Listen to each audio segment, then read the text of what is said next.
I grew up in a family where success was measured in money, appearances, and titles. My parents, my older brother, and my sister all prided themselves on their accomplishments, their cars, their designer clothes, their high-paying jobs. I was the odd one out, the dreamer, the one who chose passion over stability. While they climbed corporate ladders, I pursued a startup idea that barely paid my rent. At family dinners, their voices dripped with condescension. "So, still chasing that little project of yours?" My brother Mark would sneer.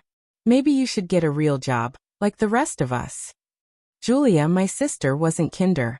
"Honestly, Mom, maybe if he stopped wasting time on silly ventures, he could afford a proper suit for once."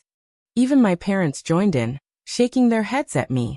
"We just want what's best for you," they'd say, but their words cut deeper than knives. I was the black sheep, the disappointment, the constant joke at the table. I stopped attending gatherings after a while. Why subject myself to their mockery? I worked quietly, tirelessly, pouring my soul into my startup. Years passed. There were failures, setbacks, sleepless nights, but slowly, painfully, I began to see progress. Then one deal changed everything. A major investor took a chance on me. Suddenly, my little project wasn't just surviving, it was thriving. The company grew, the contracts multiplied, and within 3 years, I was wealthier than all of them combined. But I didn't tell them. Not yet. I kept my success hidden, living simply, letting them believe I was still struggling. Because I wanted my revenge, not loud, not violent, but silent, undeniable revenge.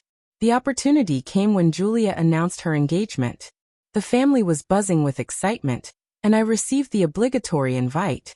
I almost didn't go, but then I thought, what better stage to reveal the truth than the very gatherings where they had mocked me? On the day of the engagement party, I arrived in a tailored suit, understated but sharp. I drove a car so sleek it turned heads in the driveway. Still, I kept quiet, greeting them politely, as if nothing had changed.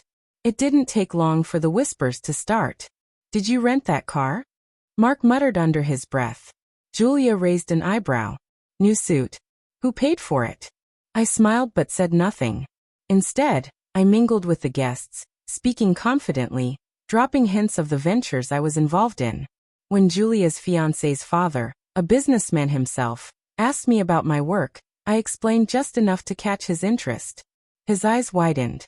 "Wait, you're the founder of Meridian Tech? I've read about your company. Impressive." The room fell silent. Heads turned. My family's jaws dropped. Mark blinked. "Meridian Tech? That's you." I nodded casually. "Yes. We've been expanding internationally this year." Suddenly, the mocking smiles vanished. The same people who had laughed at me now looked at me with shock, envy, and something else, fear. Julia stammered. "But we thought you were barely getting by." I shrugged. "That's what you wanted to believe." My parents exchanged glances. The pride they had always denied me now written across their faces, mixed with guilt they couldn't hide.